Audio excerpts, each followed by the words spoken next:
images. From his backyard greenhouse, he coaxed elegant blooms from leathery bulbs and debuted them at Ellen's wedding in the bouquets, boutonnieres, and centerpieces. I'd skipped the ceremony because I'd been on location for a movie in the far western deserts of China. A role supposed to propel me to greater stardom. A swords and slippers epic, endlessly delayed and over budget, expected to be a contender for the foreign film Oscar and attract the attention of Hollywood. The movie flopped. The scandal hit a few months later, first breaking on the website of The Look, whose publisher, Pius Lam, I had once considered a mentor. Sixi Gao, shit-eating dog. Closest family to me and my girlfriend, Vivian. We called him Uncle Lam. One day, we're cruising on his yacht, and the next, he's calling me a hamsap lo, a salty wet man, a pervert, on the cover of every magazine in his empire. A flash fires beside me. Instinctively, I turn to the left, my good side, before realizing the true center of attention. A chubby little emperor, dressed in a dark blue kung fu suit and a round cap, posing for the camera phone. My hands twitch in my lap. I left mine at home in the refrigerator. Hadn't turned it on since landing to keep people from tracking me. My neck feels strange upright instead of tilted in prayer over my phone, checking for messages on social media in between takes, coming off the set at 3 a.m. and on a limo ride home from a club. The endless high fives online, in-jokes, and easy approval that Vivian can't supply. Although invited my family to various premieres and awards ceremonies in Asia, they never came. Not even Ma. Too busy, they said. And after a while, I stopped asking. Ellen offers me a glistening dumpling, her chopsticks crossing in the back, not staying parallel. Her ineptitude cheers me up. She never holds her chopsticks correctly, no matter how often Ba coaches her.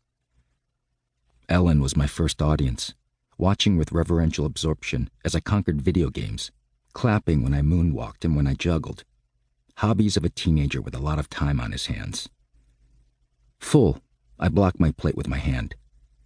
Ellen flushes, and the look she gives me, tightening around her eyes, the parenthesis around her mouth, before smoothing into an uneasy grin, makes me almost certain she's seen the photos, seen what no sister should see of her brother. I can't breathe. Ba fumbles with his chopsticks, the chicken feet splatting on the tablecloth. Ma purses her coral lips. Probably they know too. Ma plops a zongzi onto my plate, nimbly unwrapping the leaf with her chopsticks. By stuffing our faces, we can avoid discussion. Though Ma favors me, she finds me suspect, maybe from the time she caught me scribbling answers for my first-grade spelling test in my palm. She scrubbed so hard that my hands were raw for days.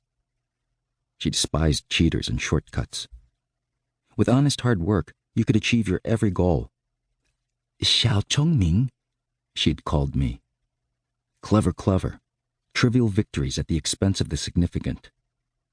To her, Hong Kong is a corrupt city that welcomes my sort of thinking, a place where success comes not from diligence, but from deficiency. My skin goes moist and sticky, as though I had plunged into a bamboo steamer basket.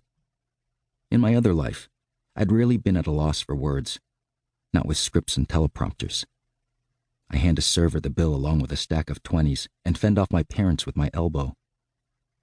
Their generation lives for a showy fight over the check, tugging, sitting on it, and chasing down the server to pay. Neither one reaches for the bill, and I can't help but feel slighted. I bolt, muttering I'm going out for a smoke, and at the entrance, I stop short to avoid barreling into a woman with her back to me. Her arms are attractively muscled, defined, not the pale twigs in vogue in Hong Kong, where women in my circles lack the strength to lift their arms above their heads and have wrists no bigger than a kindergartner's. Her tanned skin has a creamy latte glow. Delicious, not the watery skim milk complexions to which I've become accustomed.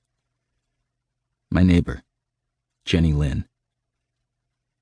My family has dined at Legendary Palace since I was a kid, and my parents often bump into neighbors coming from the suburbs to Oakland Chinatown to eat and shop. But the coincidence of running into her feels like another blooper in the gag reel of my life. Jenny Lin.